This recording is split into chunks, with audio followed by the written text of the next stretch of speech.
মানুষের এই ঢল পবিত্র ঈদুল ফিতরের প্রধান জামাতে অংশ নিতে। সবার গন্তব্য জাতীয় ঈদগাহ ময়দান। কেউ এসেছেন পুরো পরিবার নিয়ে নামাজ আদায়ে, বাবার হাত ধরে এসেছে শিশুরাও। মুসল্লিরা সকাল থেকে পল্টন মোড়, মৎস্য ভবন এবং হাইকোর্টের সামনে লম্বা লাইনে দাঁড়িয়ে ঈদগাহ ময়দানে প্রবেশ করেছেন। ঢাকা বিশ্ববিদ্যালয় প্রান্তেও তৈরি হয় দীর্ঘ লাইন। কঠোর নিরাপত্তার মধ্য দিয়ে নামাজ শুরুর 2 ঘন্টা আগেই মুসল্লিরা জাতীয় ঈদগাহ ময়দানে প্রবেশ করেন। ঢাকায় এসে প্রথম ঈদ করা হচ্ছে, ভালো যে জাতীয় ঈদগাহ ময়দানে ঈদের নামাজটা পড়ি আর কি। এটা একটা আনন্দ, একসাথে সবাই একরকম পাঞ্জাবি পরে ঈদের নামাজ পড়বো, এটা অনেক আগে থেকে আমরা করে আসছি। নারীদের জন্যও ছিল বিশেষ ব্যবস্থা।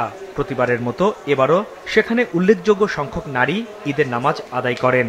অনেক ইচ্ছা ছিল ঈদগাহে নামাজ পড়ার, এই জন্যই আসা। বাচ্চারা খুব এনজয় করে নামাজ আসলে, এর জন্য ওরা সকাল থেকে উঠে বসেছিল। খুবই ভালো লাগছে ওদেরকে নিয়ে আসতে। আমি বলো ঈদ মুবারক।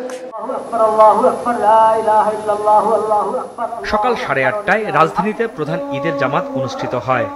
অন্তর্বর্তীকালীন সরকারের প্রধান উপদেষ্টা ডক্টর মোহাম্মদ ইউনূস সহ বেশ কয়েকজন উপদেষ্টা, সুপ্রিম কোর্টের বিচারপতি, বিভিন্ন দেশের কূটনীতিক, রাজনীতিবিদ সহ নানা শ্রেণী পেশার মানুষ জামাতে অংশ নেন।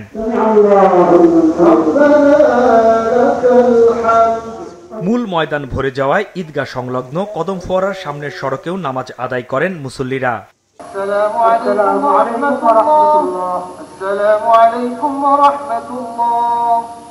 নামাজ শেষে মুসল্লিদের উদ্দেশ্যে দেয়া বক্তব্যে প্রধান উপদেষ্টা বলেন, যত বাধাই আসুক না কেন ঐক্যবদ্ধ জাতি হিসেবে নতুন বাংলাদেশ গড়তে অঙ্গীকারবদ্ধ তিনি।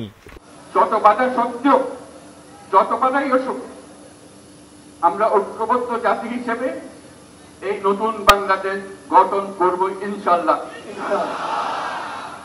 নামাজ শেষে খুতবার পর হয় মোনাজাত। দেশের শান্তি, সমৃদ্ধি ও মানুষের সুস্থতা কামনায় দোয়া করা হয়। মোনাজাত শেষে পরস্পর কোলাকুলি ও কুশল বিনিময় করেন ধর্মপ্রাণ মুসল্লিরা।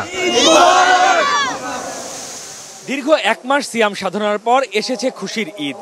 আর সেই ঈদ উদযাপনে লাখো মুসল্লি এসেছেন এই জাতীয় ঈদগাহে ঈদের নামাজ আদায় করতে। এখানে আসা মুসল্লিরা বলছেন, সংযম আর আত্মশুদ্ধির যে বার্তা নিয়ে এসেছিল রমজান, বছরের বাকি মাসগুলো সেই চর্চা অব্যাহত রাখবে মুসল্লিরা।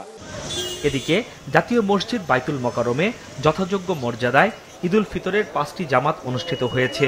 জামাতগুলোতে বিপুল সংখ্যক ধর্মপ্রাণ মুসল্লি অংশ নেন।